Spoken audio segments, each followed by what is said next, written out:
കാലടി പുതിയ പാലത്തിന്റെ നിർമ്മാണ പുരോഗതി വിലയിരുത്തുന്നതിനായി ഉന്നത വിദ്യാഭ്യാസ വകുപ്പ് മന്ത്രി റോജി എം ജോണിന്റെ അധ്യക്ഷതയിൽ അടിയന്തര യോഗം ചേർന്നു.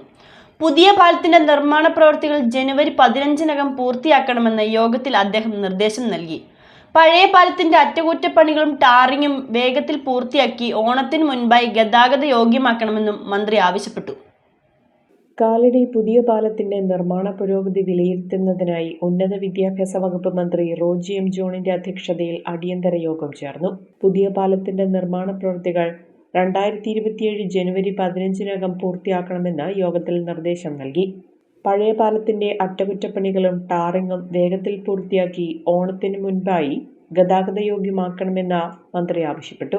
പാലത്തിന്റെ അറ്റകുറ്റപ്പണികൾ തടസ്സമില്ലാതെ നടത്തുന്നതിനായി വാരാന്ത്യങ്ങളിലും രാത്രികാലങ്ങളിലും ഗതാഗത നിയന്ത്രണം ഏർപ്പെടുത്തി നിർമ്മാണ പ്രവർത്തനം നടത്തണം.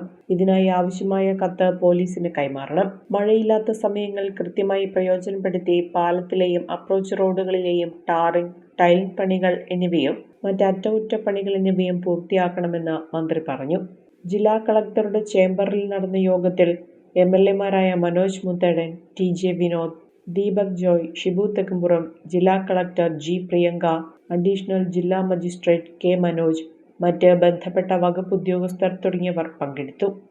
തനിമയാർന്ന നാടൻ മസാലകളുടെ വിപുലമായ ശേഖരങ്ങളുമായി മൂവാറ്റുപുഴയുടെ സ്വന്തം മസാലക്കൂട്ട്. ഗുണമേന്മയുള്ള ഇൻസ്റ്റന്റ് മസാലകളും ഞങ്ങൾ നിങ്ങൾക്കായി ഒരുക്കിയിരിക്കുന്നു. കൂടാതെ മില്ലറ്റ് കൊണ്ട് നിർമ്മിച്ച പുട്ടുപൊടിയും വിവിധങ്ങളായ ചായപൊടികളും വ്യത്യസ്തങ്ങളായ 20-ൽ പരം അച്ചാറുകളും തുടങ്ങി ഒരു വീട്ടിലേക്ക് ആവശ്യമായ എല്ലാവിധ ഹോം മെയ്ഡ് പ്രോഡക്റ്റുകളും മസാലക്കൂട്ടിൽ ലഭ്യമാണ്.